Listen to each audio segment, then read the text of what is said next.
بسم اللہ الرحمن الرحیم. ناظرین، میرے ساتھ آج ایک ایسی شخصیت موجود ہیں جو دائرہ اسلام میں داخل ہوئے اور اس کے بعد ان کو بے پناہ قربانیاں بھی دینا پڑی، لیکن انہوں نے اپنی کوششوں سے 21,000 غیر مسلم لوگوں کو مسلمان کیا ہے اور اب بھی وہ دعوت کا کام جاری رکھے ہوئے ہیں. اسٹوڈیو میں میرے ساتھ موجود ہیں جناب شیخ محمد عبداللہ صاحب.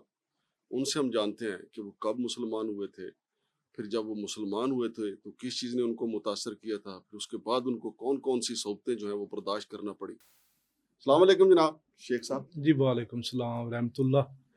شیخ صاحب، کس عمر میں آپ مسلمان ہوئے تھے؟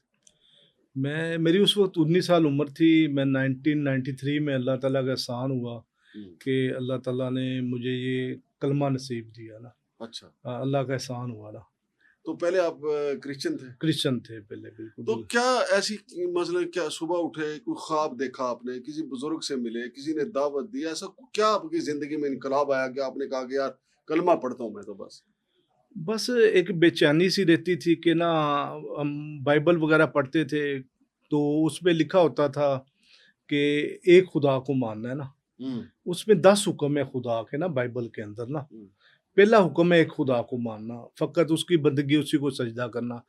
پھر کہنا کہ جی جو ہے نا عیسیٰ علیہ السلام، جس کو کرسچن لوگ یسوع مسیح کہتے ہیں، تو وہ خدا کا بیٹا ہے. یسوع کا مطلب خدا کا بیٹا ہونا ہے؟ نہیں، یسوع کا مطلب یہ نہیں ہے کہ خدا کا بیٹا ہے. ان کا نام یسوع تھا. اچھا، ہاں صحیح. تو مطلب یہ ہے کہ نا وہ ان کو جس طرح محمد صلی اللہ علیہ وسلم ہے ان کا نام، ٹھیک ہے نا. جیزس انگلش میں یہ کہتے ہیں، عیسیٰ علیہ السلام ہم کہتے ہیں عربی میں، تو اس طرح یسوع کہتے ہیں. ٹھیک ہے نا. تو ان کو جو کہتے ہیں یہ خدا کا بیٹا ہے نا. ٹھیک ہے نا. میں بائبل ہوتی ہے جس میں تورات، زبور، انجیل ملائی جائے، اس کو بائبل کہتے ہیں. اچھا، 3 کتاب ملا کے. 3 کتابیں. ہاں. پھر اس میں لکھا ہوا ہے کہ یہ نبی بھی ہیں. پھر لکھا ہوا ہے یہ خدا کا بیٹا بھی ہے. پھر یہ بھی کہا گیا ہے کہ ایک خدا کو ماننا. میں کہتا تھا کیسے ایک کتاب ہے اور اس میں 3 چیزیں ہوں. کس میں دیکھیں آپ، ایک چیز ہے آپ کسی کاغذ کو پکڑتے ہیں، آپ کہیں جی یہ لوہا بھی ہے، یہ شیشہ بھی ہے، ہوگا تو کاغذ کوئی ایک بات کہے نا اتنی، اور کہیں آپ یہ خدا کا کلام ہے اور اس میں اتنی غلطیاں ہوں. دیکھیں، یا تو کہیں کہ خدا کا بیٹا ہے یسوع مسیح خدا کا بیٹا ہے، یا کہیں کہ خدا کا نبی ہے، یا کہیں کہ ایک خدا ہے. 3 چیزیں تو نا اس طرح غلطی کر سکتی نا.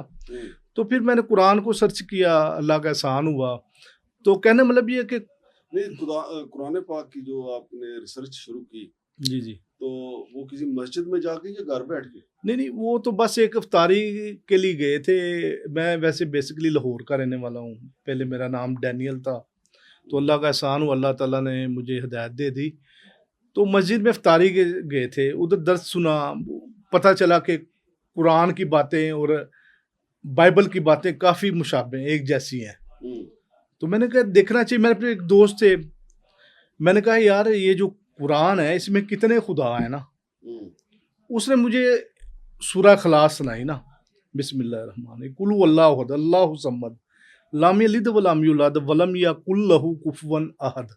جب لم یلد ولم یولد کا مطلب بتایا نا کہ اللہ تو نہ کسی کا باپ ہے نہ کوئی اس کا بیٹا ہے. میں نے کہا اس کی تو پھر اس کا مطلب ہے یہ. پھر میں نے اس کو پڑھا، پھر سچ پایا.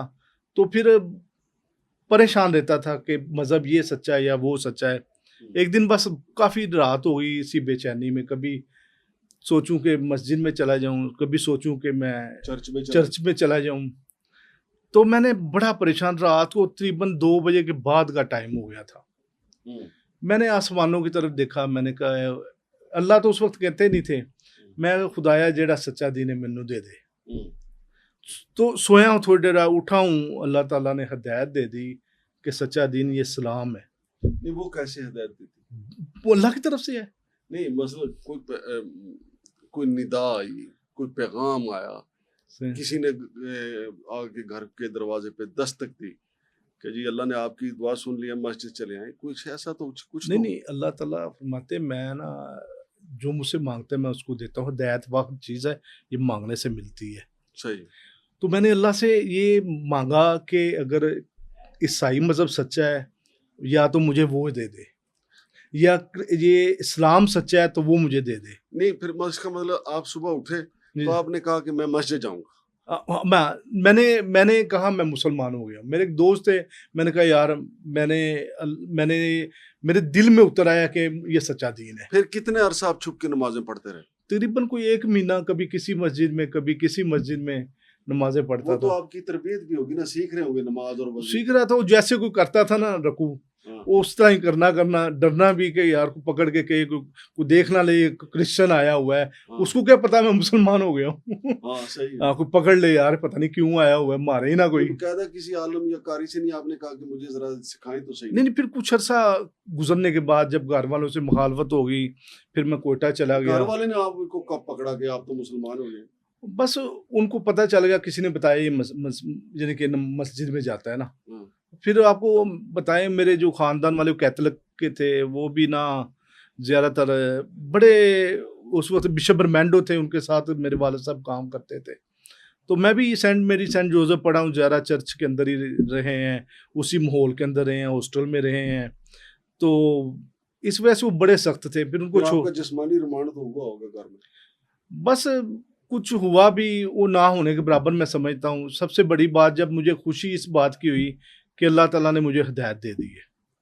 اچھا, پھر آپ نے اپنے گھر والوں کو بھی مسلمان کیا؟ جی, میں نے پھر اپنی بہن کو دعوت دی, اس کو 12 سال دعوت دی, پھر وہ 5 بچے چھوڑ کے الحمدللہ مسلمان ہوئی. پھر میرے ایک تایا ایک چاچا مسلمان ہوئے, بچوں کے ساتھ ہوئے. پھر اس طرح 200 کرسچن مسلمان ہوئے جو کہ میرے مختصر وقت میں. تو ابھی الحمدللہ 27 سال میں اللہ تعالیٰ کی مدد سے میں 21,000 لوگوں کو مسلمان کر چکا ہوں. ان میں کرسچن زیادہ ہے یا ہندو زیادہ؟ ہندو زیادہ ہے. ہندو تقریباً 15,000 ہندو ہیں. اچھا, جن کو مسلمان تقریباً 6,000 کے قریب کرسچن ہیں. تو آپ کو زیادہ محنت ہندوؤں پہ کرنی پڑتی ہے یا کرسچن کا؟ یہ کرسچن تھوڑے سخت ہیں, ہندو جلدی ہو جاتے ہیں مسلمان. وجہ ان کے پاس اتنے, سب سے بڑی وجہ یہ ہے کہ ان کے پاس اتنے وسائل نہیں ہوتے. میں ایک بات بتاؤں تو وہ بیچارے بڑے در بدر سے ہوتے ہیں, ٹھیک ہے نا. وہ ان کو جب بتائیں کہ یار تم معاشرے میں تمہارے نا, دیکھیں جب صحابہ اکرام رضی اللہ عنہ مسلمان ہوئے نا تو ان کو کئی غریب تھے, انہوں نے دیکھا کہ یہ جو واحد مذہب ہے جس میں آپ آتے ہیں, اسلام میں آتے ہیں, جس میں ہر کوئی برابر ہے. انہوں نے کہا مسلمان ہوں گے ہمیں برابریت ملے گی. پھر ان کو دعوت دی کہ یہ جس کو آپ بتوں کو پوچھتے ہیں نا, یہ رب نہیں ہے. یہ جو مسلمان آپ نے ہندو کی ہے وہ پنجاب سے ہے یا سندھ سے؟ یہ سندھ سے ہیں. سندھ میں تو یار جو مسلمان ہیں وڈیرا شاہی, وہاں تو مسلمانوں کو اپنے برابر نہیں بیٹھنے دیتی. چاہے جائے کہ ہندو مسلمان ہو جائیں تو ان کو کہاں بیٹھنے دیں گے اپنے برابر؟ نہیں, وہاں یہی میں کہہ رہا ہوں کہ جب وہ مسلمان, میں نے آپ کو پہلے یہ بات کہی کہ جب صحابہ کرام ہوتے ان کو کہتے تھے برابری ہو جاتی تھی نا, ان کو اس بات کا پتا تھا جب مسلمان ہو جائیں گے ہماری عزت ہوگی. میں نے پہلی بات یہی آپ کو کہی ہے کہ اس میں برابری کا لفظ آ جاتا ہے. وہ کہتے ہیں ہمارے معتبر ہو جائیں گے, نہیں تو ادھر سائیں جی وہ غلامی کی زندگی بہت زیادہ. ہاں, تو نہیں جو ہندو سے مسلمان ہوئے انہوں نے اپنی زندگی میں کچھ تبدیلیاں محسوس کی ہیں آپ نے؟ پھر آپ ملتے رہتے ہوں گے ان سے؟ شروع میں تو جب مسلمان ہوتے ہیں تو پھر جب ہم مسلمان کر کے ان کو اللہ کی مدد سے تعلیم دیتے ہیں نا, جب نماز سکھاتے ہیں, پھر قرآن کے بارے میں بتاتے ہیں, کوئی 3 مہینے لگتے ہیں ان کو نماز سکھانے میں, تو وہ الحمدللہ پکے مسلمان ہو جاتے ہیں. وہ پرانے مسلمانوں سے بھی الحمدللہ اچھے نمازی ہو جاتے ہیں. اچھا, ہاں جی. عبداللہ صاحب مجھے یہ بتائیں کہ جب آپ مسلمان ہوئے, کیونکہ کہتے ہیں کہ جیسے جیسے آپ دین کے قریب, اللہ کے قریب ہوتے ہیں آزمائش آتی ہے, سب سے بڑی آزمائش کیا آئی آپ کو؟ سب سے بڑی آزمائش, میں اکلوتا بیٹا تھا, اپنے باپ کو چھوڑا تھا. جب اپنے آپ نے باپ کو چھوڑا, اور آپ کے والد اور والدہ مسلمان نہیں ہوئے؟ نہیں ہوئے تھے. نہیں تو آپ کے گھر کو آگ بھی تو لگی تھی؟ وہ بس وہ تو گیس بلاسٹ کا کوئی حادثہ ہوا تھا. اچھا. ہاں, اس میں بچے وغیرہ جل گئے تھے. پھر کوئی بھی ہیلپ کے لیے نہیں تھا, تو میں نے تو یہی کہا کہ اللہ کی آزمائش ہوتی ہے نا. تو بیٹا بھی اس میں میرا بڑا جو تھا شہید ہو گیا آگ میں. تو مسلمان ہو گئے تھے نا؟ ہم مسلمان ہو گئے تھے سارے بچے میرے 5 وقت کے ابھی بھی نمازی ہیں الحمدللہ. وہ چھوٹے تھے اس وقت. پھر جب آپ نے شادی کی وہ مسلمانوں میں کی؟ نہیں, جو میری شادی ہوئی وہ بھی کرسچن تھی، وہ بھی مسلمان ہوگی، پھر آپ نے اس کو بھی اور مسلمان اس کو مسلمان کر دیا۔ اچھا یہ جب آپ کسی گھرانے کو مسلمان کرتے ہیں، مثلا ہندو، ظاہر ہے ہم مسلمان ہیں، ہمارے بھی ٹبر شریکے ہیں، ہاں صحیح۔ اور ایک فیملی کو آپ مسلمان کرتے ہیں تو جو باقی اس کا جو ٹبر شریکہ ہے وہ آپ کو دھمکیاں تو دیتا ہوگا۔ یہ تو دیکھیں سر، یہ تو بڑا ہوتا ہے۔ ہوں، جب دیکھیں ہمارے نبی نے جو مین کام تھا نا صلی یہی اللہ تھا، علیہ وسلم۔ ہاں جتنے بھی نبی آئے نا، قولوا لا الہ الا اللہ تفلحوا، کہ اللہ کو ایک مان لو کامیاب ہو جو، وہ سب کلمہ حق کی دعوت کے لیے آئے تھے، جی۔ ٹھیک ہے نا۔ جب آپ کلمہ حق نان مسلم کو دیں گے ہوں، تو لازم ہے وہ دشمن ہو جائیں گے۔ کوئی فون کرتے ہیں آج تیرا آخری دن ہے، ہوں، کوئی لوگ دھمکیاں دیتے ہیں تو نے میری بہن کو مسلمان کیا، میرے بھائی کو کیا، میری ماں کو کیا، ہم تمہیں نہیں چھوڑیں گے۔ میں کہتا ہوں یار تم بھی مسلمان ہو جاؤ۔ اب تک آپ پہ کتنے قاتلانہ حملے ہوئے؟ بس 3 دفعہ ہو چکے ہیں۔ اچھا، ہاں لاہور میں؟ نہیں، ایک دفعہ لاہور میں، 2 دفعہ میرے اوپر سندھ میں بھی ہوا نا۔ یہ جو ہندو مسلمان ہوتے ہیں نا، تو ان کے جو بڑے لوگ ہیں نا وہ نہیں مسلمان ہوتے، یہ زیادہ تر چیپسٹ لوگ، غریب لوگ بیچارے مسلمان ہوتے ہیں۔ ان کے بڑے لوگ وڈیرے جو ہیں، آ جا کے نا اپنے وڈیروں کو شکایت کرتے ہیں ہاں، کہ یہ ہماری برادری کے لوگوں کو زبردستی مسلمان کرتا ہے، جبکہ وہ کوئی کسی پاکستان میں دیکھیں ہر کوئی آزاد ہے، کوئی کسی کو زبردستی کر سکتا ہے؟ سوال ہی پیدا کوئی بھی نہیں کر سکتا، وہ تو ایک بہانہ ہوتا ہے ان کا، لیکن وہ ان کو محبت جو سے۔ سندھ میں حملے ہوئے آپ پہ 2، جی جی وہ فائرنگ ہوئی آپ پہ، کیا ہوا؟ جی، وہ میں گاڑی پہ جا رہا تھا، پیچھے نا موٹر سائیکل والوں نے گن نکالی کہ نا تم نا، میں نے گاڑی تیز بھگائی، بچ گیا 2 دفعہ اس طرح، یعنی کہ تقریباً ہوا اور ہے۔ لاہور ایک دفعہ تو میرے دارے کے اندر آ گئے گنے لے کے وہاں سندھ میں؟ سندھ میں، پھر میں نے وہ کمپلین کی متعلقہ ایس ایچ او کو، پھر ایس ایس پی تک کسی کے ذریعے میں نے اپروچ بھی کرائی، تو پھر میں رینجر کی گاڑی، مجھے تھے ایک ونگ کمانڈر صاحب تھے، میں ان کا نام نہیں لیتا، انہوں نے مجھے رینجر کی گاڑی مجھے دی، میرے ساتھ چلتی رہی پورا ایک دن۔ اچھا، ہاں جی، اور جب لاہور میں آپ پہ قاتلانہ حملہ ہوا؟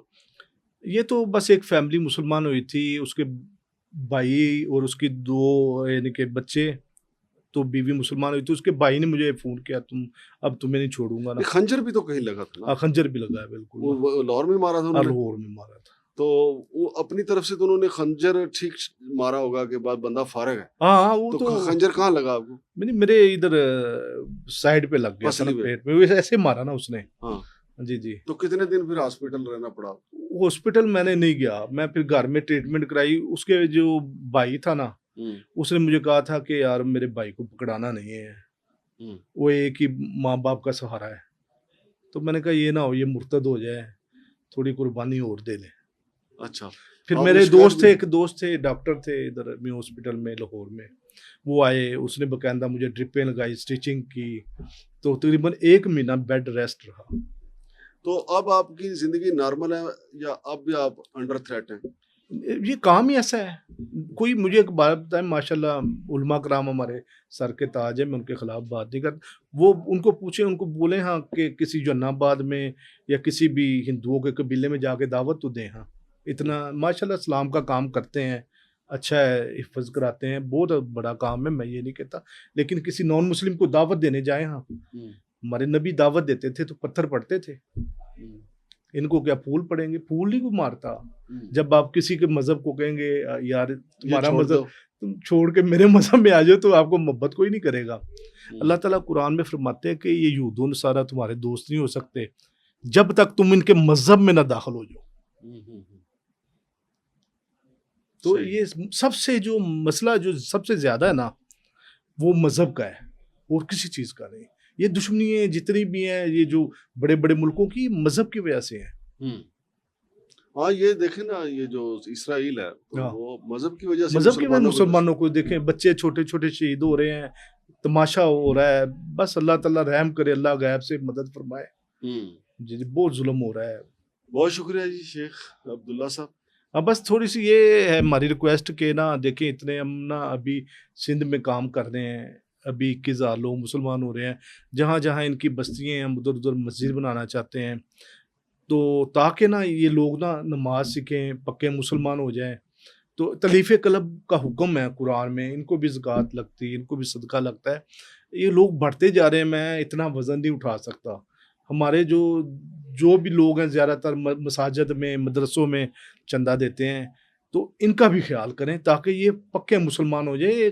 یہ جو کام ہے نا یہ خالص نبیوں والا کام ہے. ایک مسلمان آلریڈی مسلمان ہے، اگر وہ مر گیا نا کلمے کی وجہ سے بخشا جائے گا، اگر اس نے سچے دل سے کلمہ پڑھے بخشا جائے گا. ایک نون مسلم مر گیا نا اس کی بخشش نہیں ہے. ہم ان کا سوچیں کہ اللہ تعالیٰ ہمارے ذریعے سے ان کو بھی مسلمان کر دے، یہ بھی ہمیشہ کی جنت میں چلے جائیں. ماشاء اللہ جی، بڑی اچھی شیخ صاحب آپ کی سوچ ہے. تو ناظرین، شیخ محمد عبداللہ صاحب کی گفتگو آپ نے سنی، پھر جو انہوں نے قربانیاں دیں اور اب تک وہ مختلف قسم کی دھمکیوں کا سامنا کر رہے ہیں، جان کی ان کو خطرہ رہتا ہے، لیکن بات ان کی بڑی سچی ہے کہ اصل دعوت تو یہ ہے کہ آپ غیر مسلم کو جا کے کہیں کہ آپ اسلام قبول کر لیں. تو مسلمانوں کا بھی خیر اس وقت حالت تو بڑی خراب ہے کہ مسلمانوں کو بھی دعوت دینا کہ یار ملاوٹ نہ کرو، جھوٹ نہ بولو، جو وعدہ کرو پورا کرو، اپنے بھائی کا حق نہ کھاؤ، یتیموں کا حق نہ کھاؤ، اپنی بہن بیٹیوں کا حق جو ہے وہ دے دو. مسلمانوں کو تبلیغ بھی بہت ضروری ہے. وہ ہمارے تبلیغی جماعت والے بھائی وہ بھی بڑی محنت کر رہے ہیں، لیکن میں سمجھتا ہوں کہ میرے بھائی جو شیخ محمد عبداللہ صاحب ہیں یہ تو جان ہتھیلی پہ رکھ کے یہ دعوت کا کام کر رہے ہیں. شمشاد مانگٹ اور جناب شیخ محمد عبداللہ صاحب کو اجازت دیجیے. اللہ حافظ.